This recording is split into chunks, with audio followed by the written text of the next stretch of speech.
शुरू करते हैं अपना आज का जो लेक्चर है। नया चैप्टर शुरू करेंगे, चैप्टर नंबर 2।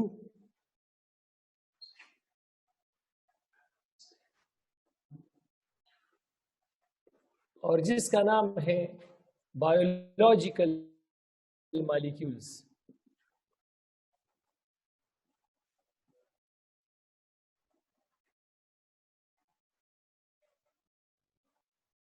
बायोलॉजिकल मॉलिक्यूल्स, तो जिस तरह सब लोगों को पता है कि एलिमेंट्स इन पीरियोडिक टेबल ये हमारे पास 118 है।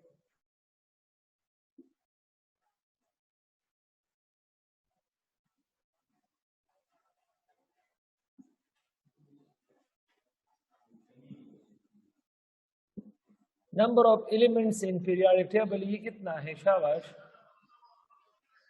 118 है, 118। लेकिन इसी पीरियोडिक टेबल में number of natural elements, number of natural elements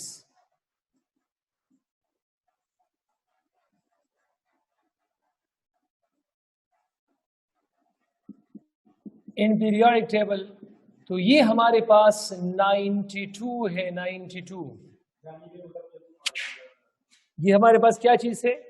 92 है। 92, इन 92 एलिमेंट्स में हमारे पास ऐसी एलिमेंट्स जो लिविंग ऑर्गेनिज्म के लिए जरूरी है, तो उसको हम कहते हैं bio elements. Number of bio elements, number of bio elements, bio का मतलब है लिविंग ऑर्गेनिज्म के लाइफ के लिए एलिमेंट्स।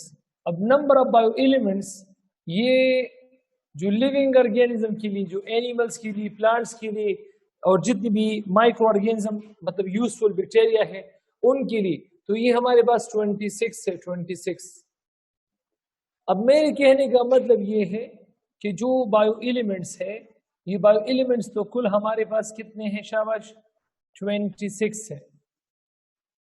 बायो एलिमेंट्स ये हमारे पास कितने हैं? 26 है। अब ये सारे के सारे एमसीक्यूज पॉइंट्स हैं। अब इसमें ऐसे बायो एलिमेंट, इसको हमने 3 कैटेगरीज में डिवाइड किया है। एक हमारे पास मेजर बायो एलिमेंट्स है, मेजर बायो एलिमेंट्स।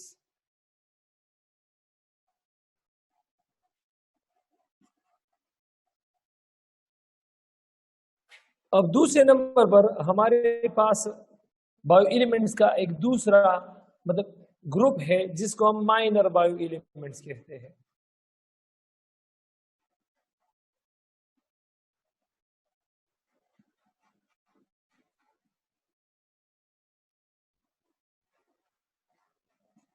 और एक ग्रुप है ट्रेस बायो एलिमेंट।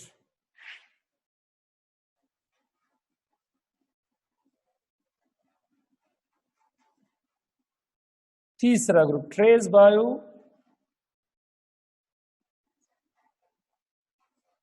एलिमेंट्स।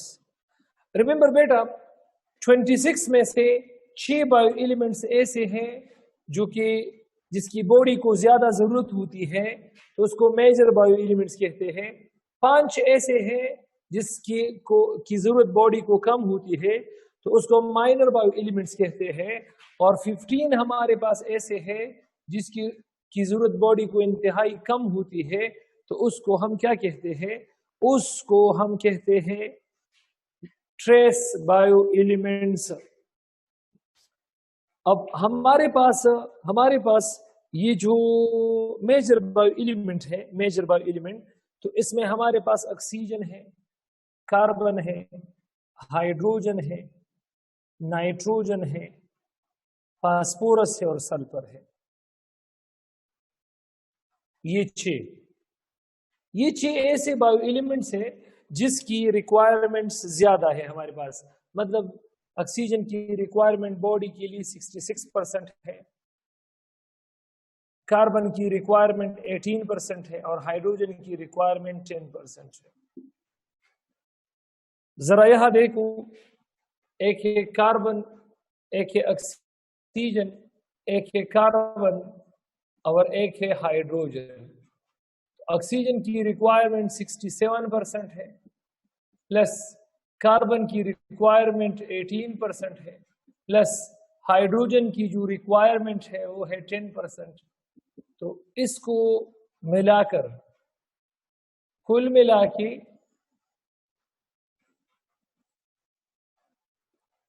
के हमारे पास इसकी 10 और 18 28 होगी 95%। इन तीन बायो एलिमेंट्स की रिक्वायरमेंट कितना है? 25%। नाइट्रोजन की रिक्वायरमेंट 2.5% है, फास्फोरस की रिक्वायरमेंट 1% है और सल्फर की 0.5%।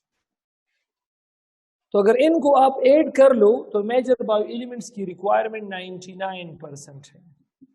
वो बायो एलिमेंट्स जिसकी जरूरत बॉडी को 99% होती है तो वो मेजर बायो एलिमेंट है। 67 plus 18 plus 10 plus 2.5 plus 1 plus 0.5, इसको जमा कर लो, यू विल गेट 99%। अब हमारे पास क्या चीज है? अब हमारे पास है माइनर बायो एलिमेंट। तो माइनर बायो एलिमेंट में हमारे पास पोटेशियम है,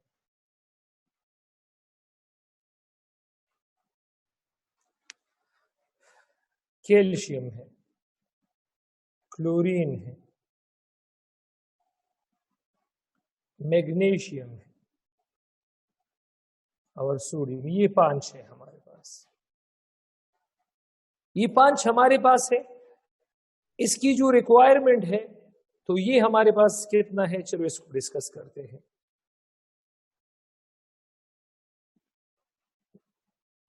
इसकी रिक्वायरमेंट है 0.35%,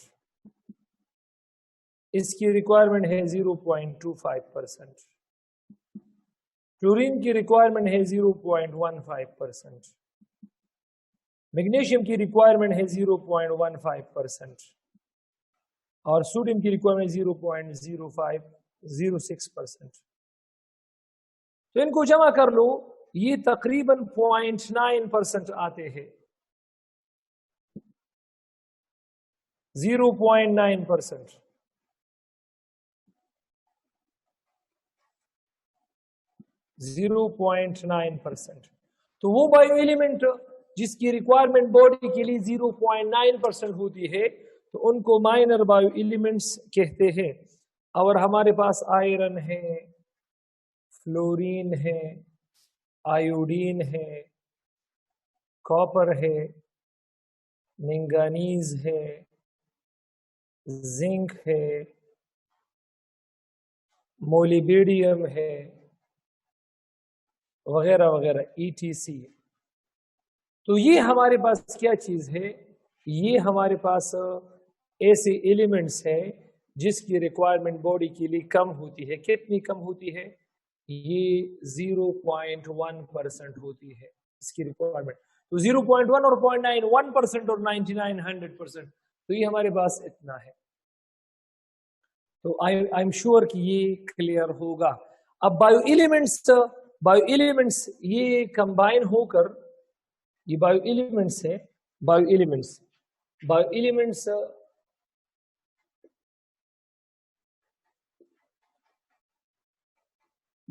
एलिमेंट अगर दूसरे बायो एलिमेंट के साथ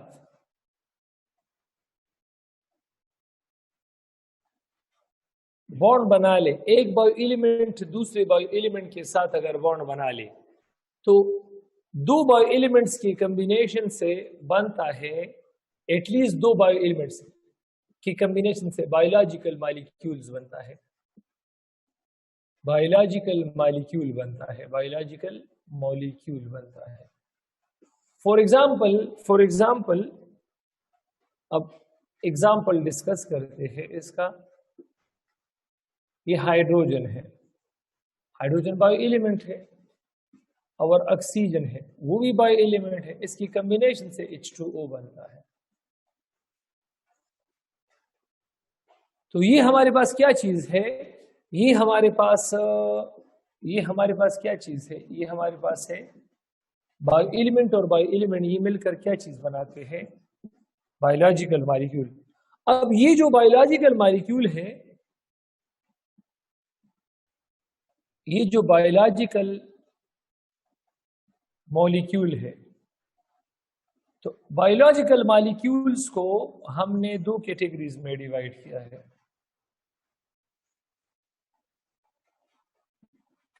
एक इनऑर्गेनिक होते हैं, इनऑर्गेनिक बायोलॉजिकल मॉलिक्यूल्स, और एक ऑर्गेनिक बायोलॉजिकल मॉलिक्यूल्स होते हैं।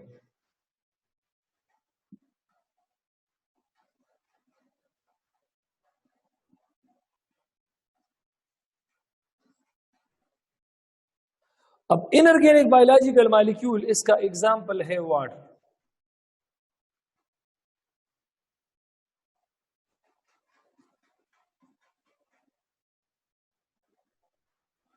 और ऑर्गेनिक बायोलॉजिकल मॉलिक्यूल, इसका एग्जांपल है हमारे पास, इसकी जो एग्जांपल है हमारे पास है कार्बोहाइड्रेट्स।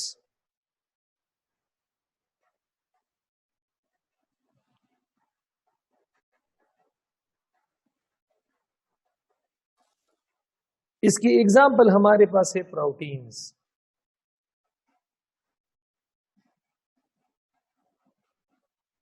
इसकी एग्जांपल में हमारे पास लिपिड्स है और न्यूक्लिक एसिड है।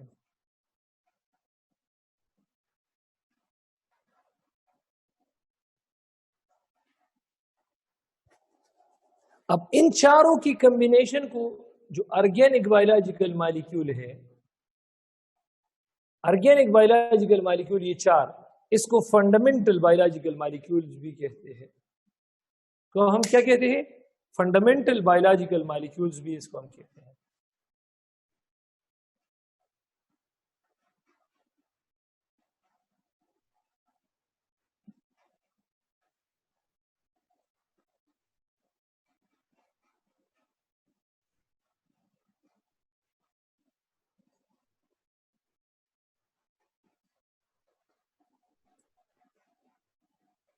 ये जो ऑर्गेनिक बायोलॉजिकल मॉलिक्यूल है, organic biological molecules,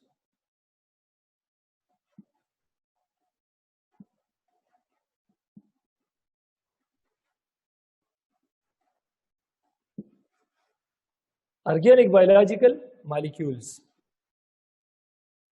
organic biological molecules को हम फंडामेंटल बायोलॉजिकल मॉलिक्यूल्स भी कहते हैं।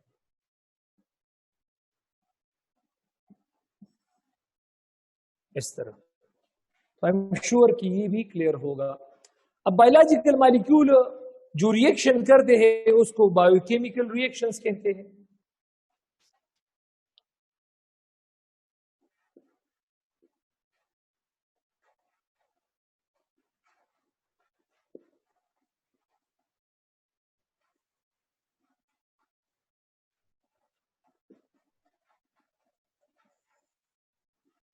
बायोकेमिकल रिएक्शन, अब biochemical reaction perform by biological molecules.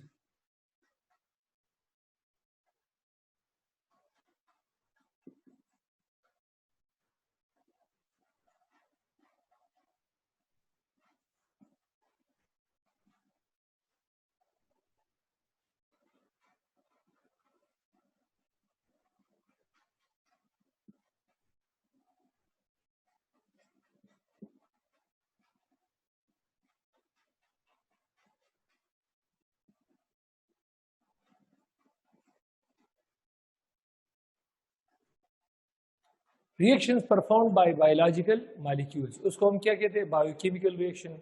Biochemical reactions are of two types.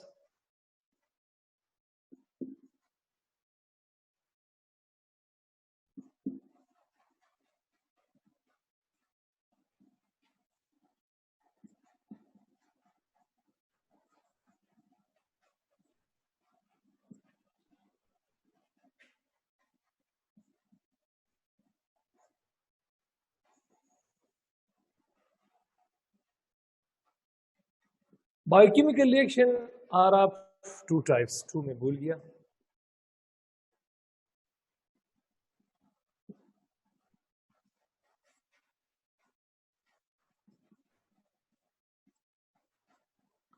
एक को हम कहते हैं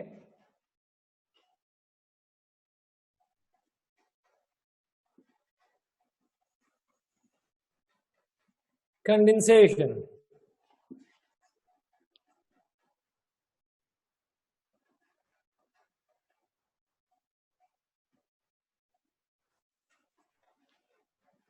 और दूसरे को हम कहते हैं हाइड्रोलिसिस।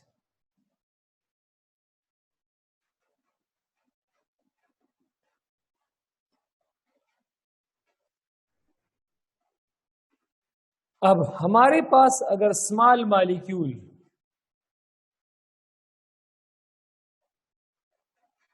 छोटे छोटे मॉलिक्यूल्स है और उनको मिलाता है एक एंजाइम, एंजाइम का एक ग्रुप है लाइगेजेस, उनको मिलाकर एक लार्ज मॉलिक्यूल बनाता है।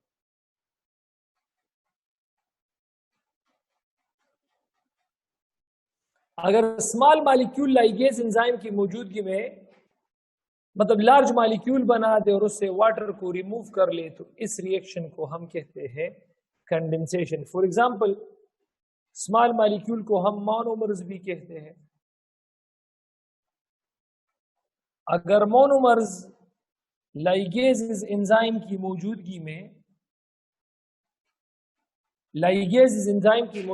में ये पॉलीमर बना दे, पॉलीमर, ये एंजाइम लाजिमी है, और H2O को रिमूव करे, तो इसको हम क्या कहते हैं? कंडेंसेशन कहते हैं। और इसकी जो एग्जाम्पल है वो कुछ इस तरह है कि फॉर एग्जाम्पल ग्लूकोज और फ्रक्टोज, इसको लाइगेज एक एंजाइम है, लाइगेज का एक किस्म है, सक्रेज नाम है। लाइगेज ग्रुप है और इसमें एक एंजाइम है सक्रेज, और वो इससे अगर सक्रोज बना दे, सक्रोज, और सक्रोज से H2O को रिमूव किया जाए, इसको हम क्या कहेंगे? इसको हम कंडेंसेशन कहेंगे। ग्लूकोज का फार्मूला है C6H12O6, इस तरह। अगर ये भी इस तरह C6H12O6 सक्रेज एंजाइम की मौजूदगी में, C12H22O11 और H2, और बिल्कुल इसका अपोजिट हाइड्रोलिसिस है। इसमें एक लार्ज मॉलिक्यूल वाटर और हाइड्रोलेज एंजाइम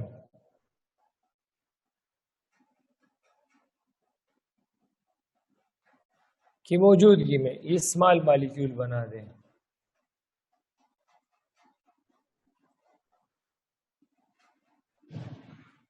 तो इसको हम क्या कहते हैं? इसको हम कहते हैं हाइड्रोलिसिस। लार्ज मॉलिक्यूल को हम पॉलीमर कहते हैं। अगर पॉलीमर के साथ मैंने वाटर ऐड किया और हाइड्रोलेज एंजाइम ऐड किया,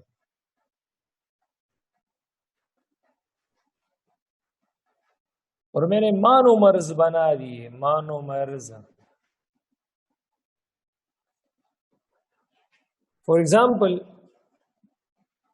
सक्रोज है C12H22O11, इसके साथ H2O, इसने C6H12O6 और प्लस C6H12O6 किस एंजाइम की मौजूदगी में?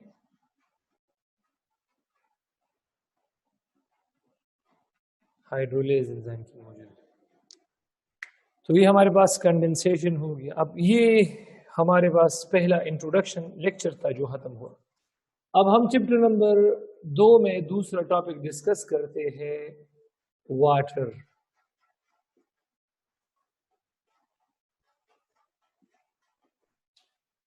तो पहले वाटर की हम एब्रीवेशन डिस्कस करते हैं। वाटर में WATE और R इससे बना है।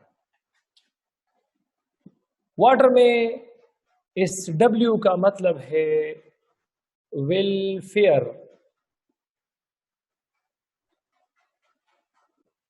W in the water stands for welfare, और वेलफेयर का मतलब है जिंदा रहने के लिए।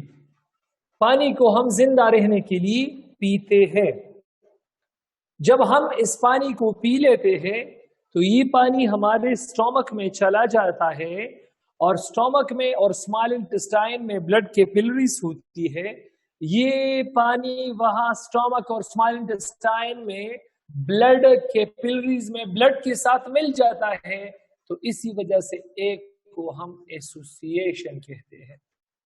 पीने के बाद ये पानी स्टोमक में और स्मॉल इंटेस्टाइन में जाके मिल जाती है ब्लड के साथ। Blood in the blood capillaries of small intestine and stomach. अब वाटर ब्लड के साथ मिल गया है, तो वाटर उस ब्लड को बॉडी में मूवमेंट की एबिलिटी देता है, जिसकी वजह से ब्लड एक जगह से दूसरी जगह ट्रांसपोर्ट होता है बॉडी के अंदर। तो टी का मतलब है ट्रांसपोर्ट।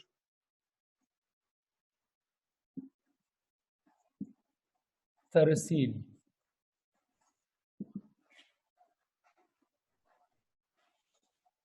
अब ब्लड अपने साथ शुगर की ट्रांसपोर्टेशन भी करता है। शुगर की ट्रांसपोर्टेशन भी करता है।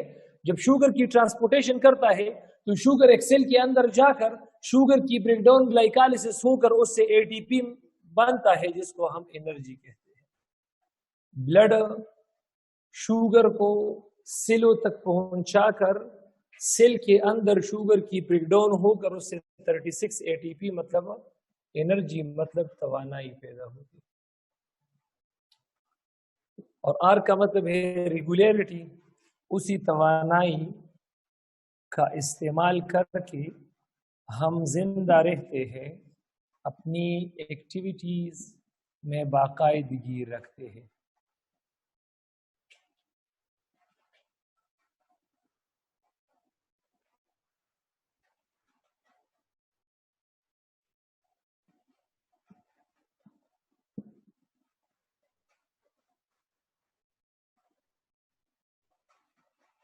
इस तरह अब वाटर जिस चीज में ज्यादा मौजूद होगा वो सॉफ्ट होगा। Presence of more water it gives the ability of softness. In less water ये हार्डनेस प्रोवाइड करता है।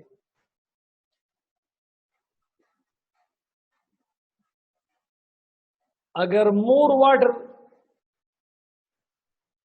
है तो एक चीज क्या होगा, सॉफ्ट होगा। फॉर एग्जाम्पल जो जेलीफिश है,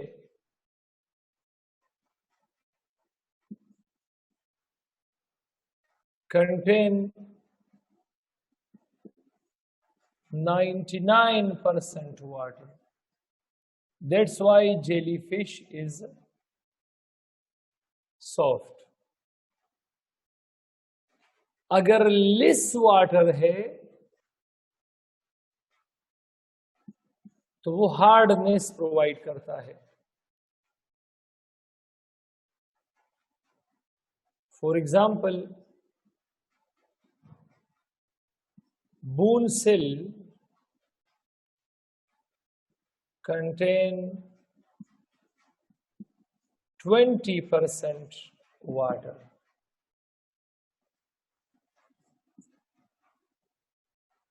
इसीलिए बून सेल क्या है, शाबाश, हार्ड है, hard.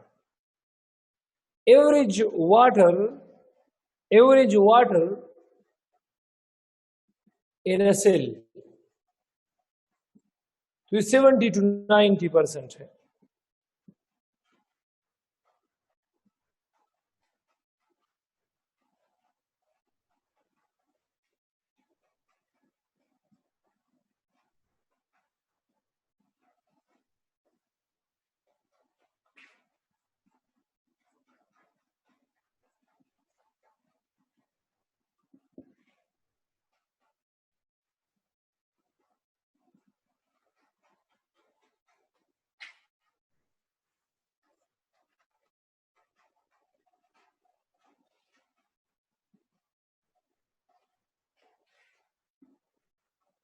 if water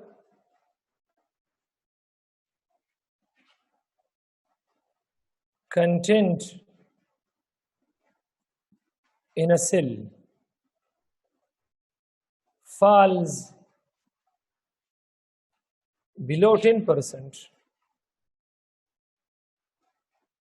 that cell will be considered as dead.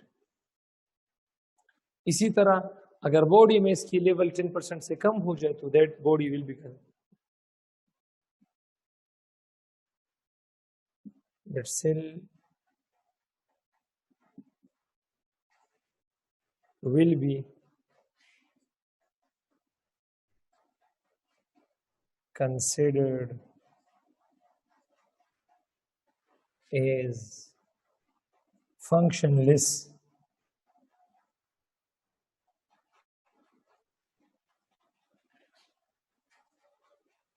Functionless का मतलब है डेड.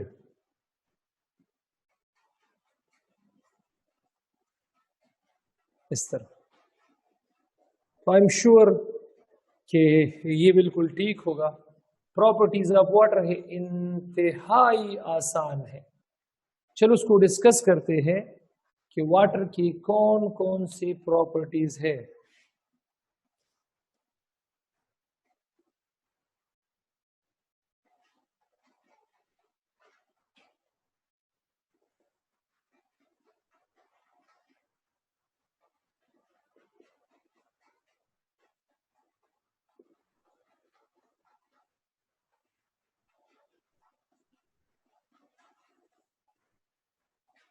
Properties of water. तो वाटर की प्रॉपर्टीज में पहले नंबर पर हमारे पास है पोलैरिटी.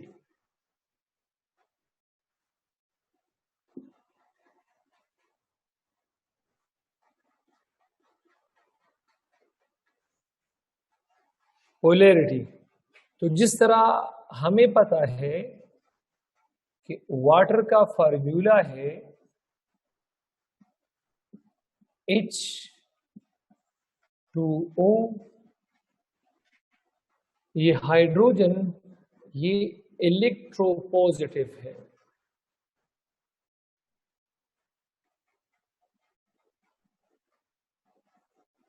और ये ऑक्सीजन इलेक्ट्रोनेगेटिव है. ये क्या है शाबाश? इलेक्ट्रो नेगेटिव है.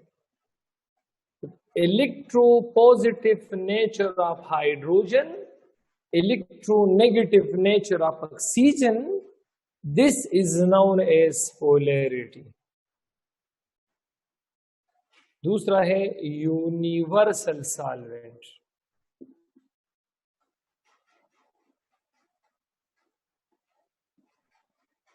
वाटर में अगर पॉजिटिव चीज हम डालें तो ऑक्सीजन उसको अपने आप में हल कर लेता है. नेगेटिव चीज अगर उसको डाल दे तो हाइड्रोजन उसको अपने आप में हल कर लेता है. तो has ability to dissolve positive as well as negative substances.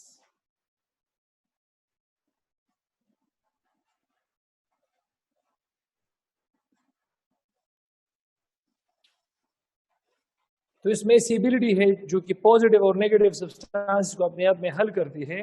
This property of the water is known as universal solvent. Cohesion, force of attraction between water molecule. Forces of attraction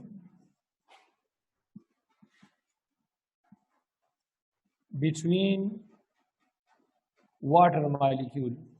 अगर वाटर के साथ force of attraction है तो इस forces of attraction को हम क्या कहते हैं? Cohesion. And the forces of attraction between water and other molecules, adhesion.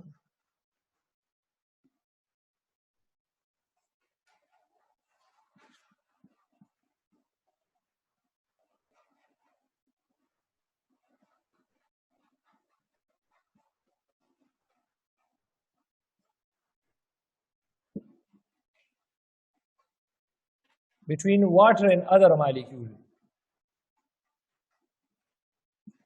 Water का और wall of container का, wall of the xylem का, वगैरह वगैरह. Water and other molecules. तो इसको हम क्या कहते हैं? इसको हम कहते हैं adhesion. High heat of vaporisation. जिस तरह आप सबको पता है कि वाटर लिक्विड स्टेट में होता है, जिस तरह आप सबको पता है कि वाटर लिक्विड स्टेट में होता है, ये जरूर याद रखो. अब अगर हमारी बॉडीज में 70% वाटर है, प्लांट की बॉडीज में 70% वाटर है, अगर आप वाटर को लिक्विड से गैस हालत में तब्दील करना चाहते हो तो इट रिक्वायर्स हाई हीट. और ये अच्छी बात है. इसीलिए तो एनवायरनमेंट में मामूली सी गर्मी के बावजूद भी प्लांट्स और ह्यूमंस मतलब एनिमल्स अच्छी तरीके से सर्वाइवल कर सकते हैं. तो it requires a lot of heat to convert water from liquid into gaseous state. This property of the water is known as high heat of vaporization. और अगर high heat of vaporization के बाद हमारे पास है high specific heat. High specific heat. इतना heat जो कि 1 gram of water की टेम्परेचर को 1 डिग्री सेंटीग्रेड ये बढ़ा दे. ये हमारे पास क्या चीज है? अमाउंट ऑफ हीट है.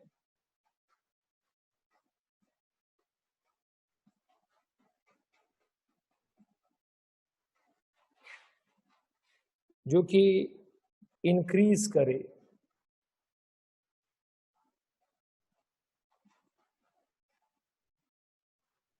temperature of 1 gram water. कितना? by 1 degree centigrade. ये हाई स्पेसिफिक हीट और हाई हीट ऑफ वेपोराइजेशन, ये it's because of hydrogen bonding. It's because of hydrogen bonding in water. Hydrogen bonding अगर water में है तो इसका फ्रीजिंग पॉइंट 0 और बॉइलिंग पॉइंट 100 डिग्री सेंटीग्रेड होगा. और अगर हाइड्रोजन बॉन्डिंग वाटर मॉलिक्यूल में नहीं है तो फिर इसका फ्रीजिंग पॉइंट होगा -80 degree centigrade, minus freezing point -100 degree centigrade और बॉइलिंग पॉइंट -80 डिग्री सेंटीग्रेड होगा. अच्छा, वाटर को बहुत हाई हीट देकर हम आयनाइज करेंगे और हाई हीट पर मतलब 100 डिग्री सेंटीग्रेड पर वाटर गैसियस स्टेट में, और लो हीट पर मतलब अगर टेम्परेचर 0 डिग्री सेंटीग्रेड दे दो तो वाटर सॉलिड फॉर्म में अवेलेबल होगा, आइस की शक्ल में. यहाँ तक आज काफी है. अगर कोई क्वेश्चन है तो पूछ सकते हो. कल हम कार्बोहाइड्रेट शुरू करें.